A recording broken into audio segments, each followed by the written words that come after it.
Nah, ini bisa dilihat untuk uji validitas sebuah instrumen.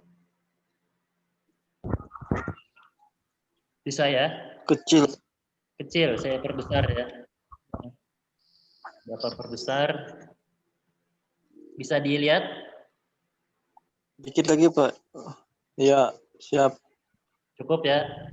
Nah, jadi setelah kita mengetahui ini, sampel berjumlah sekian, kemudian didapatlah jumlah pastinya, kemudian kita menarik sebuah kesimpulan instrumen itu valid dan reliable. Nah, itu menggunakan teknik. Didapat dari mana? Sebelumnya kan kita pasti membuat sebuah angket. Nah, angket tadi misalkan saya kasih contoh sebuah gaya belajar. Apakah mungkin sebuah gaya belajar Anda itu merupakan gaya belajar yang visual? Jika iya, berarti centang kolom ya. Jika tidak, centang kolom tidak. Nah, didapatlah data bahwa dari 50 responden, ada 30 responden gaya belajarnya visual. Berarti ya. Nah, dengan dia mencentang ya, berarti dia mendapat skor 1. Jika dia mencentang tidak, artinya skornya adalah 0. Ini adalah ibarat dan sudah jadi datanya. Nanti saya kirimkan data jadi. Nah, ini misalkan motivasi ada setuju, sangat setuju, tidak setuju, dan sangat tidak setuju. Di mana skornya masing-masing, jika sangat setuju 4, setuju 3, tidak setuju 2, dan sangat tidak setuju 1. Nah, ini indikatornya. Ini sudah jadi, sudah divalidasi, artinya sudah melalui uji coba kepada para validator.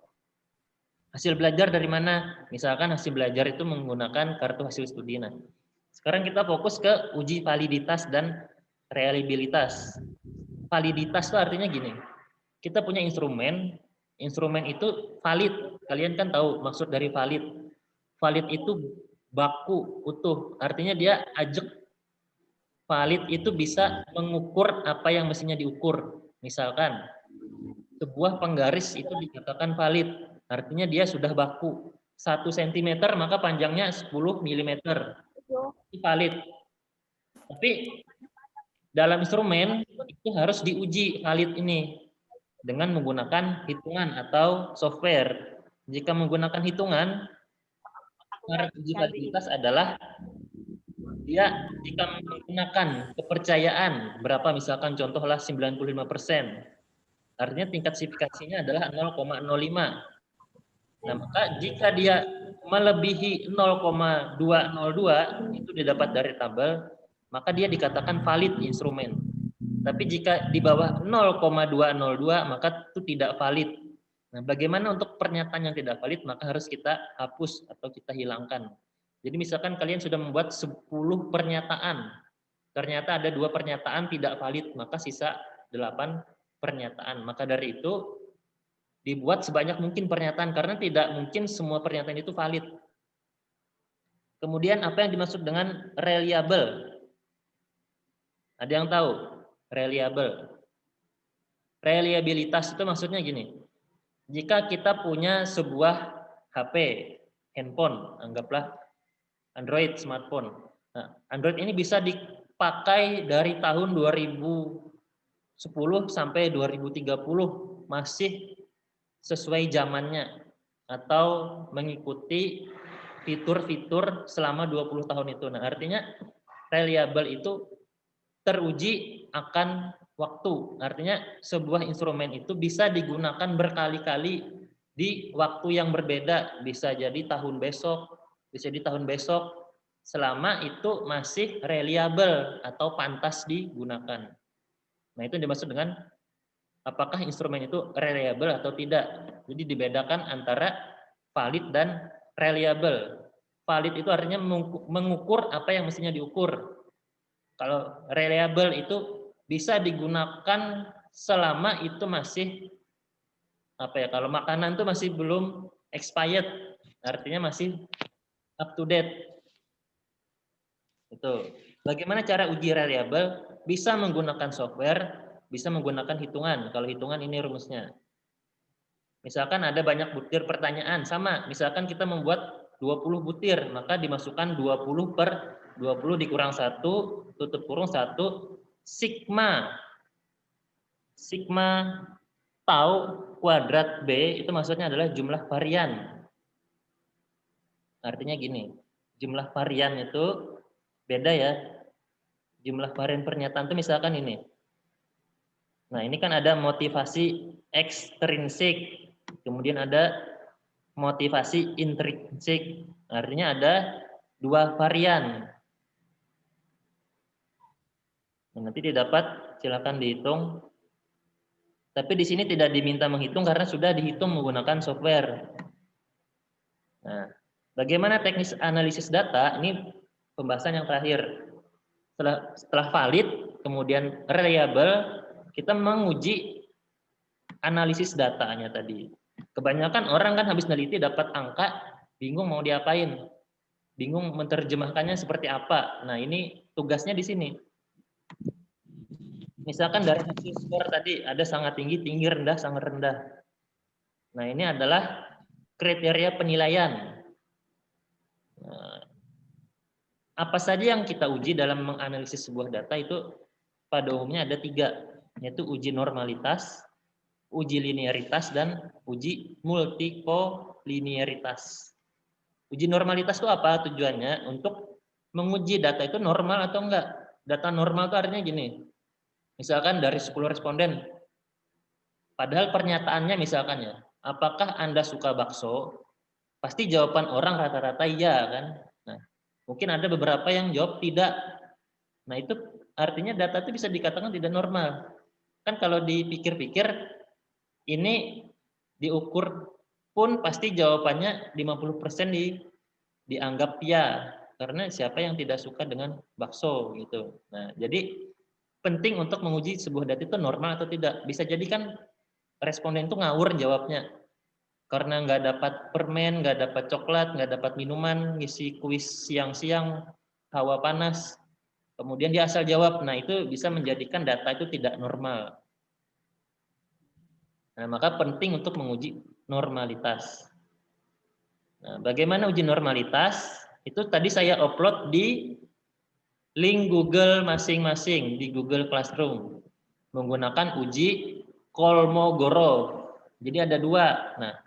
Nah, di situ ada pertanyaan tadi kenapa harus menggunakan uji Kolmogorov. Silahkan nanti disimak videonya. Ini rumusnya. Kemudian ada uji linier. Uji linier itu adalah uji hubungan, misalkan antara A dan B, antara C dan B, kemudian antara E dan B. Itu uji linier, jadi hanya satu garis lurus linier. Tapi berbeda dengan uji multikolinearitas. Itu ada 2 garis, artinya multi itu kan kalau kita punya kebiasaan multitasking, itu artinya kan lebih dari 1. Nah, maka multi itu harus bersama-sama, artinya misalkan X1 dan X2 bersama-sama terhadap Y, atau A dan B bersama-sama terhadap C. Itu yang dinamakan dengan uji multikolinearitasnya. Nah, begitu. Untuk bagaimana caranya di Excel, itu sudah saya upload. Silahkan kalian ikuti tutorialnya. Saya yakin semua mahasiswa di sini memiliki instalasi Excel di laptop masing-masing. Karena itu sepaket dengan Microsoft Word, Microsoft PowerPoint biasanya dalam menginstal. Itu ada yang mau ditanyakan sampai sini? Silahkan kalau ada yang belum paham atau belum jelas. Jadi setelah ini silahkan misalkan perwakilan 1 orang kalau mau mengambil soal ujian tengah semester boleh. Jadi waktunya kan agak panjang tuh, 1 minggu. Atau mau besok boleh, tapi tetap dikumpulkan pada hari Senin depan. Jadi pas saat pertemuan 8, tugas kalian adalah mengumpulkan hasil UTS. Nah, soal UTS sudah ada. Nanti silahkan kalau mau diambil print out-nya diambil, hubungi saya. 1 aja perwakilan silahkan diperbanyak. Terus ada pertanyaan, Pak, bagaimana yang di luar daerah, di luar kota Palangkaraya? Nanti saya kirim soft file-nya.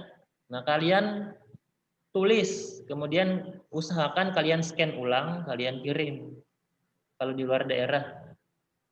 Tapi mudah-mudahan banyak yang di Palangkaraya, artinya silahkan diperbanyak, misalkan satu kelas ada 30, nanti kembali lagi hari Senin depan.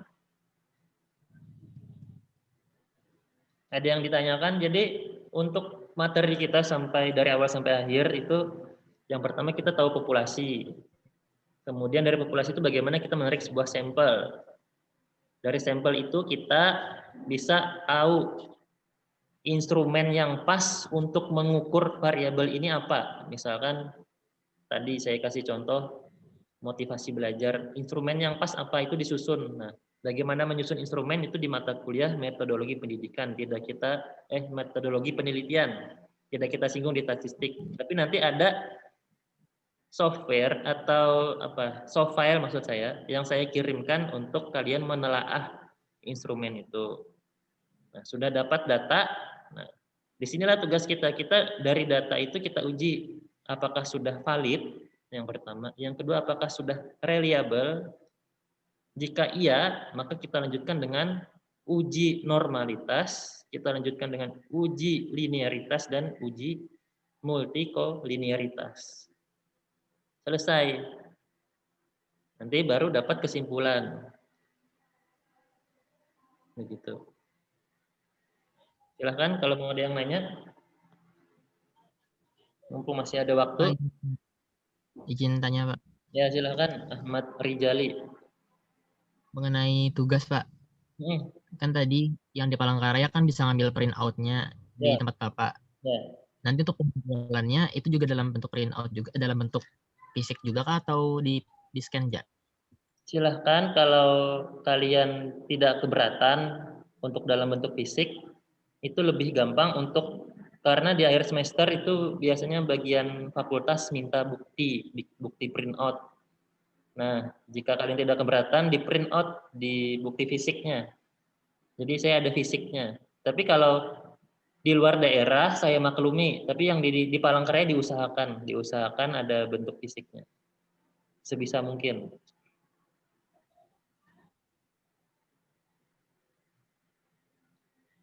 Ya. Siapa nanti yang kira-kira mau ngambil print out-nya hari ini apa besok? Komtinya, Pak. Komti ya? Saya bisa, Pak. Oh ya, silakan nanti kita atur jamnya, Mas Rijali, jam berapa nanti saya serahkan soalnya. Kerjakan sampai pertemuan minggu depan, artinya selama 6 hari. Nah, besok, Senin, minggu depan maksudnya, ya dikumpulkan. Sudah pas waktunya 1 minggu. Itu ada lagi masalah materi yang mau ditanyakan? Nah, nanti setelah ini ada tadi di Google Classroom itu untuk kalian latihan, sekedar latihan, tapi juga diisi sebagai absensi hari ini. Karena saya ya pertemuan rutin mengisi absensi. Nah, bagi yang absensinya di bawah 75%, dengan kata maaf, seperti kuliah pada umumnya, walaupun ini online, tidak bisa ikut ujian. Tapi alhamdulillah di sini semuanya insya Allah bisa ikut ujian. Nah, jadi diisi ya, absen itu tetap rutin diisi sebagai bukti kehadiran. Ada yang ditanyakan? Nah, misalkan nanti ada soal, gunakan rumus ini. Ya sudah, kalian gunakan rumus itu, tidak usah pakai rumus yang lain. Jadi kalian fokus ke satu rumus. Kenapa? Ya karena di aturan dalam penelitian misalkan respondennya adalah 100 orang. Nah, maka cocoknya pakai teknik ini. Misalkan teknik A, teknik B. Tapi kalau belum saya olah, silahkan kalian bebas memilih berapa. Misalkan nih di soal nih saya tidak menentukan taraf kepercayaannya berapa persen. Silahkan kalian pilih, tapi jangan ngawur. Artinya gini, taraf kepercayaan itu kan sudah diatur, ada yang 95, ada yang 90, ada yang 85. Jangan bikin taraf kepercayaan 93, itu tidak ada. Ketahuan berarti belum pernah baca. Tidak ada kepercayaan 93. Nah, jadi tetap sesuai teori, tapi kalian bebas memilih.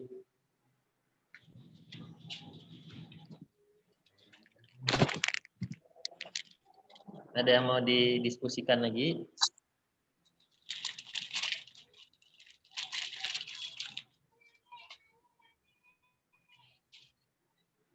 Nanti kalau soal sudah didistribusikan, kalau ada yang mau ditanyakan silahkan, asal jangan menanya jawaban.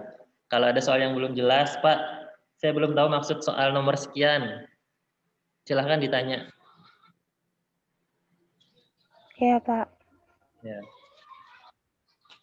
Nah, harapan saya yang kompak ya, jadi 1 minggu itu waktu yang panjang.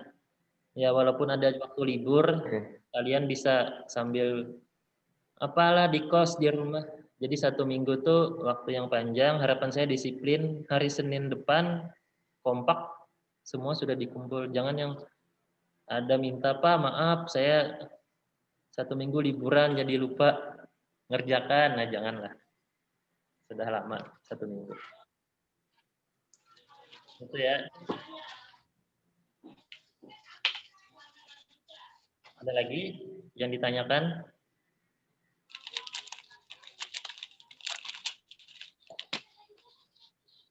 Ini ada 34. Jangan lupa diisi absen ya di link Google Form tadi. Saya coba menjelaskan singkat supaya kalian tidak pusing. Nah, ini yang saya share screen. Kelihatan? Yang saya share screen? Kelihatan, Pak. Nah, ini merupakan soal yang nanti kalian kerjakan. Jadi kita berupa hot high order thinking skill atau kasus langsung di lapangan. Nah, ini saya jelaskan, kita sebuah penelitian ada judulnya seperti ini. Nah, saya jelaskan bahwa apa itu motivasi, apa itu gaya, apa itu hasil belajar. Nah, pertama tugasnya adalah menyusun hipotesis. Kalian susun hipotesis tadi. Apa hipotesisnya? Misalkan di sini saya minta adalah hipotesis kerja. Artinya hipotesis kerja adalah hipotesis yang sifatnya kita positif. Artinya kita berprasangka bahwa itu terbukti. Jadi misalkan hipotesis pertama, ada pengaruh antara X1 dan X2. Ada pengaruh antara X1 dan Y terhadap ada pengaruh X1 terhadap Y, itu yang pertama. Tapi dibuat simbol, misalkan X1 itu adalah apa? Gaya belajar. Y itu adalah apa? Ya. Hipotesis 2 silahkan disusun. Misalkan ada pengaruh apa terhadap apa? Dari judul tadi.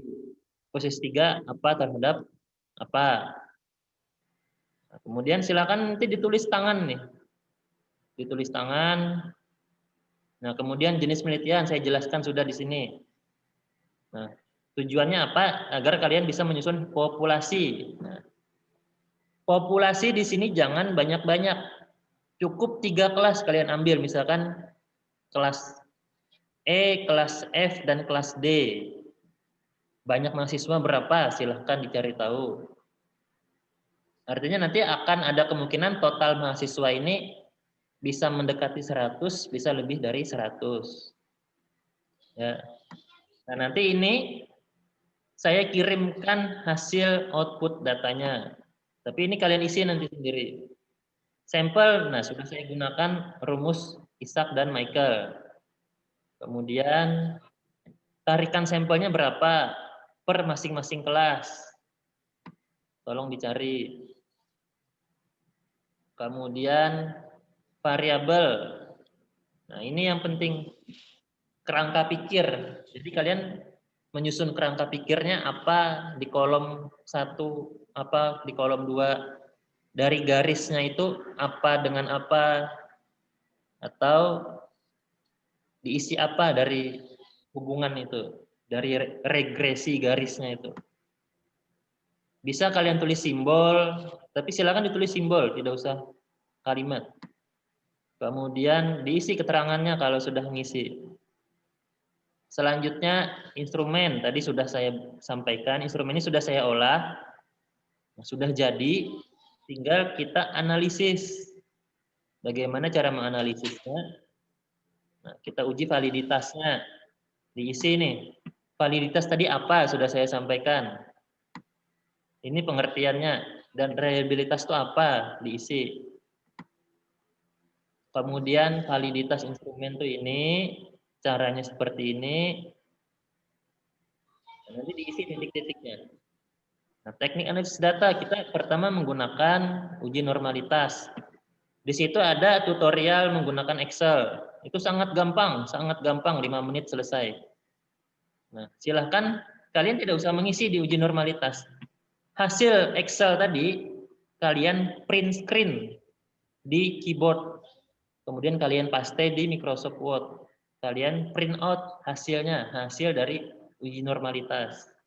Sama uji linearitas juga kalian jalankan di Excel. Ikuti tutorialnya. Hasilnya kalian print screen, kalian paste di Microsoft Word, dapat hasilnya. Dan terakhir uji multikolinearitas sama, kalian ikuti tadi, didapat hasilnya, kalian print screen. Nah, sudah. Jangan lupa membuat sampul bagian depan. Nanti contoh sampulnya saya kirim ke Komti atau di grup kelas, nanti ada contoh sampul. Jadi jangan langsung tiba-tiba jawab, kan asal usulnya nggak tahu dari mana. Kemudian jika kurang, silahkan. Misalkan jawabannya panjang, kalian buat kertas tambahan di belakangnya. Ya, kalau kolomnya kurang panjang. Ya, sudah. Itu mungkin ada yang mau ditanyakan? Pak, izin bertanya, Pak. Silakan, Nur Anita. Yang bagian garis-garis tadi itu apa? Bisa jelaskan sedikit lah, Pak. Soalnya nggak paham. Yang garis tadi apa yuk? Oke, saya jelaskan sebentar. Dan yang titik-titik dan itu apa? Misalkan ya, kita menguji sebuah hubungan. Ini sudah tampil ya? Udah, Pak, udah. Nah, kita mengenal ada ini nih. Ada variabel. Nah, di mana saya pernah menyampaikan ada variabel bebas dan variabel terikat. Atau bahasa statistiknya ada variabel independen dan dependen. Ada variabel yang mempengaruhi dan dipengaruhi. Nah, jika dari judul itu ada berapa variabel kalian hitung? Ada 2 atau ada 3 atau ada 4? Variabel itu dimasukkan ke situ sebagai kerangka pikir. Oh, misalkan tadi saya kasih contoh X1 itu berpengaruh terhadap Y. Nah, artinya di situ garis paling atas misalkan adalah garis yang menghubungkan antara X1 dan X2 misalkan. Kemudian kita menguji linearitas yang kedua atau hubungan. Oh, ternyata ada pengaruh X2 terhadap Y. Berarti garis itu adalah garis X2 dan garis X1 misalkan. Kemudian kita menguji multikolinearitasnya atau multi secara bersama-sama. Nah, maka di garis tengah-tengah itu berarti ada A dan B terhadap C, itu misalkan. Nah, terus kalian isi di sini. Misalkan di sini diisi Z, di sini diisi M. Berarti di sini ZM, di sini terhadap A. Itu. Ya. Oh, Paham? Oh, ya, Pak. Kerangka pikirnya. Jadi misalkan ada Andi dengan Anita menikah. Nah, menikah ini ada garis. Nah, garis ini garis apa? Garis Andi dan garis Anita. Menghasilkan apa? Apalah nanti misalkan setelah menikah. Gitu. Bisa dipahami? Nah, nanti keterangannya kalian isi di sini. Oh, misalkan X1 itu saya isi sebagai gaya belajar, X2 adalah motivasi. Jangan terbalik ya. Kalau dari awal X1 itu adalah motivasi sampai runtun sampai bawah, X1 itu adalah motivasi. Jangan nanti di halaman 2 X2 jadi motivasi. Nanti di halaman 3 X2 jadi gaya belajar. Jangan istiqomah lah nulisnya, jangan amburadul. Gitu. Saya dipahami. Iya, Pak. Jadi kotak yang isi kotak-kotaknya tuh X1, X2, kayak gitu kok, Pak? Bisa jadi, terserah nanti mau disimbolkan Bisa jadi nggak, Pak? Oh, iya, Pak. ya kan kalian tulis Z1 silahkan. Yang penting istiqomah konsisten. Menulisnya apa yang bagus. Nah, kita Iya, Pak. ini dulu, kita apa namanya? Foto bersama, kita print screen. Silakan kameranya dihidupkan seperti biasa. Yang lain saya print screen dulu. Saya tunggu dihidupkan dulu kameranya. Sebagai bukti hadir. Gelap. Tunggu, Pak. Gelap banget, Pak. Gimana?